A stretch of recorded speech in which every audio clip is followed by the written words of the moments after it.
Welcome back to my channel student. आज की जो क्वेश्चन टाइप है दैट इज़ फिलअप्स। जैसे कि देखते ही आप पहचान भी गए होंगे। आज की जो फिलअप्स हैं इसमें सबसे पहले मैं बात करूँगी, बच्चे कुछ ऐसे हैं जिनको काफ़ी परेशानी आती है फिलअप्स में। उनको लोकेशंस तो मिल जाती हैं बट उनको आंसर नहीं मिलता है। तो ये काफ़ी बच्चों की कंप्लेंट होती है कि हमें क्वेश्चन का आंसर नहीं मिलता है, हम लोकेशन पे ही होते हैं। तो स्टूडेंट्स, आज मैं कुछ ऐसे टिप्स बताऊंगी जो कि आपके रीडिंग जो है उसमें ज़रूर हेल्पफुल रहेंगे। तो चलिए स्टार्ट करते हैं इससे रिलेटेड जो टिप्स हैं। तो टिप्स स्टार्ट करने से पहले मैं आपको रिमाइंड कराना चाहती हूँ, प्लीज़ मेरा चैनल सब्सक्राइब करिए अगर आपको ऐसी ही वीडियोस चाहिए। और ये स्टूडेंट्स, जो भी मैं टिप्स देती हूँ ये काफ़ी मैंने जांचे परखे हुए हैं। ये जो टिप काम करता है मैं वही आपको बताती हूँ। इसके अलावा कोई और जो फालतू के टिप्स हैं जिससे सिर्फ आपका टाइम वेस्ट होता है, तो ऐसे टिप्स जो हैं वो मैं इग्नोर ही करती हूँ, तो वो मैं ज़्यादा नहीं बताती हूँ। तो अब यहाँ पे अगर मैं बात करूँ तो वही टिप्स होंगे जो आपको काफ़ी हेल्प करेंगे आपकी रीडिंग सॉल्व करने में। तो अगर स्टार्ट करें तो क्वेश्चंस जैसे कि आप देख सकते हैं, जो मेरे पास आज का क्वेश्चन टाइप है that is with word list. तो स्टूडेंट्स, ये एक क्वेश्चन टाइप है जिसमें आपको नीचे वर्ड बैंक दिया होता है। यहाँ पे आपको एज इट इज़ उसके मीनिंग्स नहीं दिए होते। जब आप लोकेशन पे जाते हो तो आपको इन वर्ड्स के सिनोनिम्स मिलते हैं। तो इसमें आपको ध्यान ये रखना है कि जब भी आप ऐसे क्वेश्चन टाइप कर रहे हैं तो मतलब फोकस आपका सिनोनिम्स पे होगा। तो इसका मतलब है कि हमें सिनोनिम्स पता होने चाहिए, मतलब हमारी ग्रामर, हमारी वोकैबुलरी की नॉलेज ये बहुत अच्छी होनी चाहिए अगर हमने रीडिंग करनी है। तो चलिए स्टूडेंट्स, टिप्स से स्टार्ट करते हैं आज। तो फर्स्ट टिप की तरफ अगर मैं जाऊँ तो मैं पहली टिप आपको बताती हूँ, दैट इज़ स्टूडेंट्स, हमेशा जब भी हम फिलअप्स कर रहे हैं तो हमने हमेशा टेंस का ध्यान रखना है। टेंस में कैसे, जब भी आप कोई क्वेश्चन पढ़ते हैं तो जैसे कि आपको पता है कि एक पैराग्राफ में प्रेजेंट टेंस की बात हुई है। फॉर एग्जांपल, एक ऐसा पैसेज है जिसमें प्रेजेंट टेंस की ही बात हुई है। दूसरा जो है पैसेज उसमें पास्ट टेंस की बात हुई है। तो यहाँ पे आपको वो हेल्प मिल जाएगी। अगर आप देखें क्वेश्चन में अगर आपका यूज़ हुआ है, इज़ यूज़ हुआ है, तो इज़ के बाद अगर फिलअप है तो आपको समझ में आ जाएगा कि ये आपको उस पर्टिकुलर पैराग्राफ में ये चीज़ जो है वो मिलेगी। तो हमेशा टेंस का आपने ध्यान रखना है, कभी भी इस चीज़ को इग्नोर नहीं करना है। तो टेंस इज़ मोस्ट इम्पॉर्टेंट। तो सेकेंड टिप की अगर मैं बात करूँ so it is singular plural. तो स्टूडेंट्स, जब भी आप कोई क्वेश्चन सॉल्व करने जा रहे हैं तो सबसे पहले आप ये देखिए कि वो क्वेश्चन जो है वो सिंगुलर से ख़त्म हो रहा है या प्लूरल से। जैसा कि मैंने एक एग्जांपल लिखी भी है, बट मैं आपको एक एग्जांपल जो रीडिंग में भी मुझे मिली है तो वो मैं दिखाना चाहती हूँ। स्टूडेंट्स, अगर आप यहाँ पे देखें, अगर आप इस क्वेश्चन टाइप में देखें, अगर मैं आपको ये दिखाऊँ, so it is a good idea to have a. तो यहाँ पे हमें समझ में आ गया कि यहाँ पे जो आंसर होगा वो सिंगुलर ही होगा। तो हमें प्लूरल वाले आंसर्स जो हैं उस पर टाइम वेस्ट करने की ज़रूरत नहीं है। तो यहाँ से सेकंड टिप हमारा काम कर रहा है।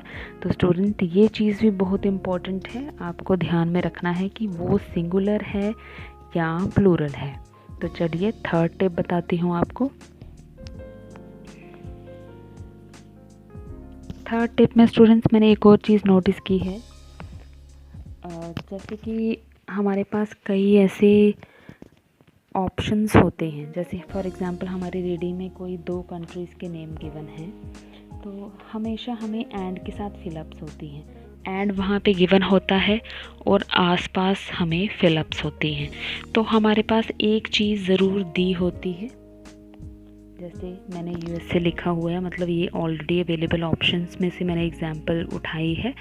तो अब जब मुझे लोकेशन सर्च करनी है तो मुझे मेरा कीवर्ड रहेगा यूएसए। तो मैं इसी के हेल्प से अपना जो मिसिंग वर्ड है वो ढूंढूंगी, क्योंकि एंड वाले जो वर्ड्स हैं एंड के साथ जो भी चीज़ें हैं, जैसे यूएसए है और दूसरा भी यूएसए के साथ ही आपको आंसर मिलेगा। तो इस चीज़ को आपने इग्नोर नहीं करना है।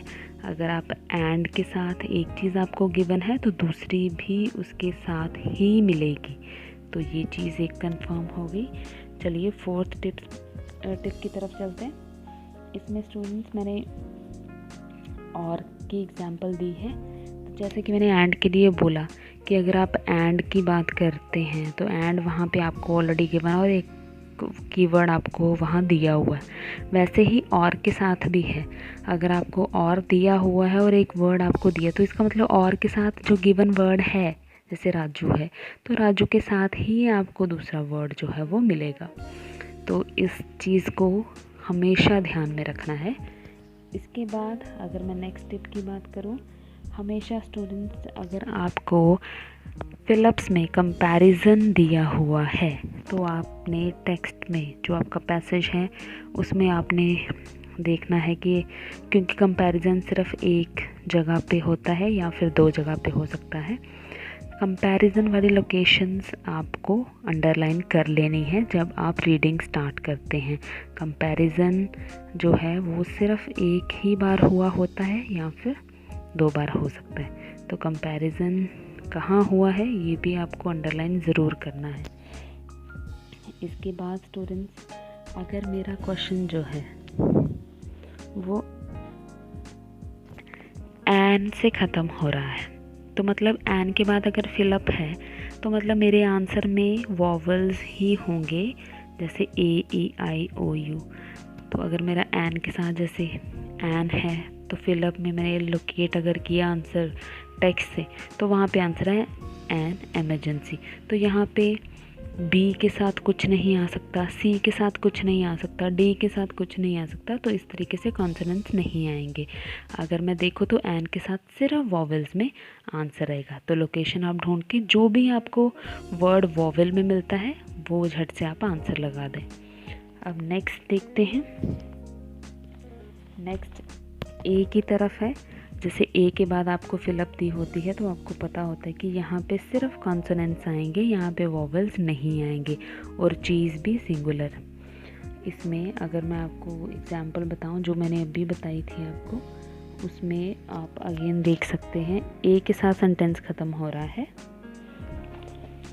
तो ए के साथ ख़त्म हो रहा है, इट मीन्स यहाँ पे कॉन्सोनेंट्स ही आएंगे, वॉवेल्स नहीं आएंगे। तो स्टूडेंट्स नेक्स्ट टिप बताती हूँ मैं आपको। इसमें अगर बी की बात करूं तो स्टूडेंट्स बहुत सारे टेंस ऐसे हैं जिसमें बी के बाद वर्ब की थर्ड फॉर्म आती है। तो अगर आपको टेंस जो है वो आते हैं तो आपको जल्दी से समझ आ जाएगा कि यहाँ पे बी के बाद वर्ब की थर्ड फॉर्म आएगी। इसके बाद स्टूडेंट्स फॉर जो है उसके साथ वर्ब की फर्स्ट फॉर्म प्लस आईएनजी आता है। तो आप ऐसा वर्ड ढूंढिए जिसमें वर्ब की फर्स्ट फॉर्म के साथ आईएनजी लगा हुआ है, जैसे फॉर डूइंग, फॉर ईटिंग। तो जो भी वर्ड है वो आप यहाँ पे फिलअप में फिल करिए।